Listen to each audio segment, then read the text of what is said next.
Eh, Me alegra también presentar ahora a Marta Puch, quien nos va a presentar un trabajo sobre el trauma real y subjetivo. Eh, Marta es la coordinadora del plantel Sur en el ELLA y de la maestría en psicoterapia psicoanalítica en el mismo plantel. Se desempeña como docente de maestría y doctorado digamos, en el ELLA. Realiza investigación e imparte conferencias sobre el tema de la adolescencia y otros relacionados con la clínica y la teoría psicoanalítica.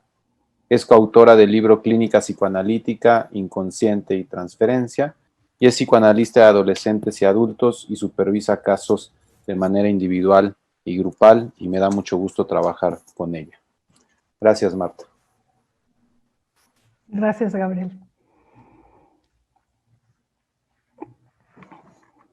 Bueno, quisiera de nuevo extender mi más profundo agradecimiento y felicitaciones a Celia y a Beto. Han dejado una profunda huella en mi formación y nos han transmitido su pasión a través del método y nos han motivado a pensar con libertad, a comprender que el universo psicoanalítico es infinito y que nuevas teorías vienen a ampliar y completar lo conocido por las ya existentes. En esta ocasión me interesa hablar sobre el trauma, un concepto que de manera intermitente se desarrolló en la obra freudiana y del psicoanálisis en su conjunto. El virus nos tomó por sorpresa y me vi en la necesidad emocional de reflexionar y estudiar este tema. Estamos viviendo un tiempo de incertidumbre, una situación difícil, una nueva realidad totalmente desconocida, muy abrumadora, que irrumpe de forma inesperada. Nos encontramos con grandes interrogantes y tenemos una enorme cantidad de sentimientos, de temor, inquietud, pues no tenemos registro de sus características específicas y hacemos intentos para hacer conexiones con eventos similares que sucedieron antes. Entre otros grandes cambios, esta pandemia nos ha impuesto un confinamiento que parece extenderse de forma indefinida. No tenemos idea ni certeza del mundo en el que vamos a vivir, y aunque en realidad nunca lo tenemos, ahora más que nunca ese sentirse hace evidente. Nos encontramos frente al miedo al contagio, la angustia de pérdidas, múltiples duelos que generan una turbulencia colectiva que amenaza nuestra capacidad de elaboración y comprensión. Cada persona vive esta situación de forma particular dependiendo su estructura psíquica, oscilando entre la negación y el pánico y en el mejor de los casos luchando con los recursos disponibles para aceptar la realidad, enfrentar el peligro, al tiempo que busca actitudes solidarias para cuidarnos unos a otros. El trabajo analítico siempre tiene lugar en un contexto social y cultural. En la actual hay pandemia, hay un peligro de contagio y un aislamiento que nos obliga a adaptarnos, a encontrarnos en nuevas formas para trabajar en esta realidad tan inusual. Una de las variaciones ha sido nuestro setting. Tuvimos que empezar a trabajar de forma virtual, ya que reconocemos que nuestra tarea clínica es central y que continuarla con toda nuestra fuerza es parte de nuestra identidad y nuestro compromiso con los pacientes y la sociedad. Pasamos de ayudar a contener y elaborar esta situación traumática para poco a poco retomar la forma usual de comunicación que permite que se organice un espacio de un diálogo de intimidad para sostener un trabajo relevante con nuestros pacientes, para mantener un vínculo sólido de receptividad y escucha que permita tener experiencias analíticas intensas, donde estén presentes los sueños y la transferencia. Como analistas estamos en una posición privilegiada, ya que nos encontramos en cuarentena, pero podemos seguir trabajando. En cuanto a la docencia en el ELLA, sabemos que las clases presenciales son diferentes a las virtuales. Se extrañan los pasillos, la presencia cercana en el proceso de aprendizaje. Sin embargo, nos hemos ocupado para mantener una atmósfera cálida y didáctica accesible por medio de todos estos recursos virtuales que permiten conservar la riqueza y profundidad que siempre ha caracterizado nuestra enseñanza. Lo estamos logrando de manera satisfactoria para los alumnos y maestros, gracias a la cuidadosa guía de los doctores Celia y Beto. Bueno, mi interés hoy es hacer una revisión y reflexión de acuerdo a los principales ejes que integran el concepto de trauma. La seducción, la sexualidad infantil, el desamparo que produce la separación con la madre, el papel de la tolerancia a la frustración, las heridas narcisistas, la pulsión de muerte, así como la capacidad de dar sentido y significado a la experiencia. Un momento crucial en la doctrina psicoanalítica fue el giro que Freud dio al abandonar la teoría de seducción y trauma como explicación causal de los síntomas de los neuróticos, para de esta forma abrir un camino hacia la fantasía. Durante esa época comenzó a sospechar que las experiencias traumáticas que habían sufrido sus pacientes histéricas no podían ser tan generalizadas. Consecuentemente reflexionó que los hechos no existen solamente en la realidad fáctica, sino que también tienen un lugar en el mundo interno, en la realidad psíquica, con lo cual dejó a un lado la búsqueda de la causalidad externa y objetiva para pasar a una comprensión fantasmática de los conflictos inconscientes. En este sentido, las fantasías inconscientes están presentes toda la vida y son una producción innata que acompaña las vivencias reales y organiza nuestro estado mental. Las pulsiones sexuales innatas, con sus múltiples facetas y expresiones, son el campo específico del psicoanálisis. Freud afirma que la sexualidad es por naturaleza traumática. Le otorgó este aspecto específico de ser imposible de satisfacer. Nuestros deseos sexuales inconscientes, que continúan operando toda la vida, nunca se cumplen por completo. En suma, el objeto nunca puede ofrecer una satisfacción total. La imposibilidad de realizar la sexualidad humana se expresa con la prohibición del incesto y la castración, de tal suerte que la dimensión traumática implica un largo proceso de elaboración y desarrollo hasta el reconocimiento de la separación, las diferencias entre las personas, las generaciones y los sexos. Aquí es necesario mencionar la idea del traumatismo vinculada a una ruptura narcisista, a cualquier herida o decepción dentro del yo, en el sentido de una fractura en el deseo de completud y perfección que puede llegar a sentirse como una catástrofe. Con esto en mente podemos continuar con el siguiente concepto clave.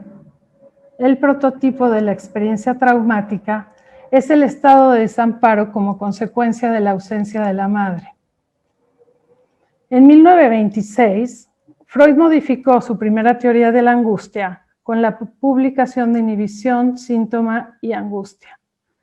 En este segundo modelo, la angustia se relaciona de manera directa con la ausencia del objeto, con el estado de desvalimiento psíquico y físico del niño pequeño. Recalcó que la separación de la madre era una de las principales fuentes de ansiedad. A dicha angustia la llamó angustia ante el desamparo psíquico. Al ausentarse la madre, más tiempo de que el bebé puede soportar, lo deja en un estado de desamparo y él siente morir. Cabe resaltar que esta intuición freudiana hizo una conexión íntima entre la angustia del niño y la separación del objeto. Esto dio pie a que otros analistas plantearan la importancia de las relaciones de objeto tempranas. Con el tiempo, los avances de la clínica, siempre sensibles a las problemáticas de los pacientes, dieron lugar a la importancia de los traumas tempranos. No hay duda alguna del impacto traumático que tienen vivencias tempranas adversas para el psiquismo. Situaciones dolorosas tales como la muerte de la madre, traumatismos vitales como enfermedades, hospitalizaciones, experiencias angustiantes como el abuso sexual o situaciones de peligro como la violencia familiar, el abandono o la psicosis de algún familiar, pueden tener un efecto desorganizador en el funcionamiento psíquico, sobre todo en el tiempo del originario. Las fallas en la confiabilidad del ambiente al inicio de la vida, cuando el bebé tiene una dependencia absoluta de los cuidados parentales y aún no cuenta con los recursos psíquicos para entender la ausencia, cuando no tiene elementos para elaborarla, producen fracturas en el sentimiento de continuidad, así como un derrumbe en la constitución yoica. Hay pacientes, por ejemplo, que viven la separación como algo insoportable, como una caída en un abismo. Tienen un sentimiento de desintegración y sienten que se vuelven pedazos sin el objeto que los sostiene. El trauma es un evento que rebasa nuestra capacidad, la capacidad de nuestra mente para procesarlo, que rompe nuestra posibilidad de elaboración y desgarra nuestro funcionamiento psíquico. Aunque actualmente no lo pensamos con una concepción mecánica. Algo que Bion postuló es que nuestro objeto interno pensante nos brinda consuelo en la medida en que comprendemos lo que nos pasa. Y el sentimiento de desvalimiento está vinculado a la incomprensión y el desconocimiento. Cuando no se logran elaborar las emociones, estas se descargan, ya sabemos, a través de diferentes caminos. El acting out o el cuerpo, o a veces cuando un afecto insoportable no podemos tolerarlo y lo tenemos que descargar en otra persona. En cambio, la representación permite encontrar una imagen, una palabra que alivia, que da consuelo. No es que la realidad se modifique o cambie, por el contrario, se modula al encontrar un significado y un sentido. En 1920, Freud transformó la idea de trauma y le dio un nuevo vuelco a su teoría de las pulsiones. La Primera Guerra Mundial causó un impacto enorme en su pensamiento. Fue un momento de gran trascendencia para la comprensión del traumatismo. La noción de conflictos sexuales infantiles fue insuficiente para explicar la fuerza de la agresividad y el odio. La repetición de situaciones dolorosas, traumáticas en la transferencia, en el juego de los niños, en los sueños, lo llevó a pensar en la pulsión de muerte, a admitir que hay una fuerza destructiva que se resiste al cambio, al desarrollo, y que se manifiesta como un ataque a cualquier posibilidad de vinculación. También en el artículo de lo siniestro, Freud nos plantea que la angustia también se presenta cuando aquello que debería estar perdido aparece.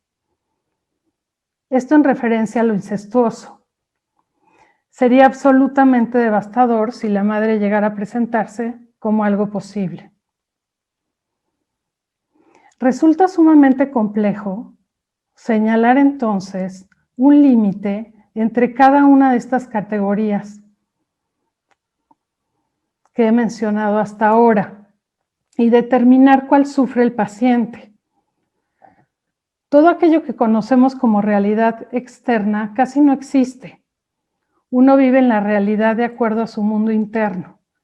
Hay un complejo encadenamiento entre factores externos e innatos.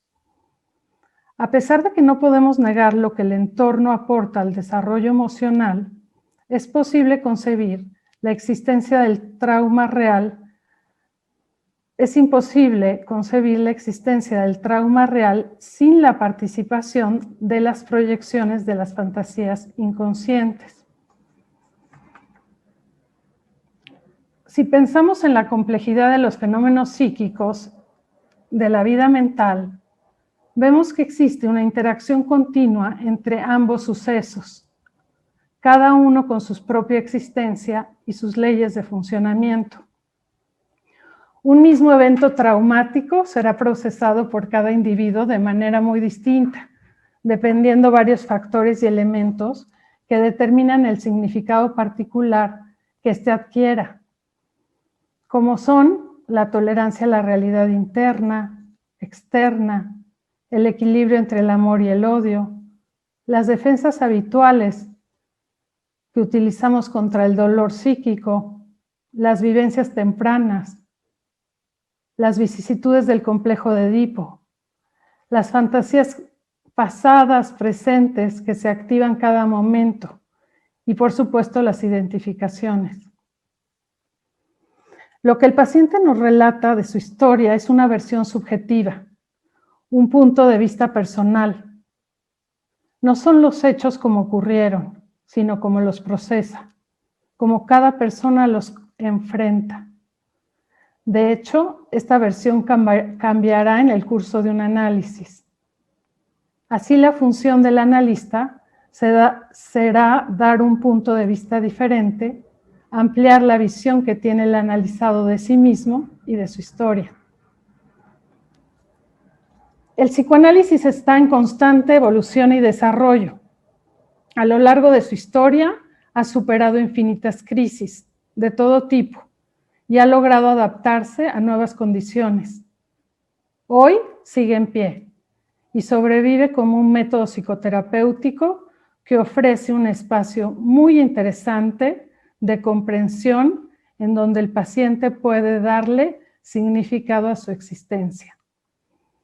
Muchos años por delante para ella. Felicidades a todos.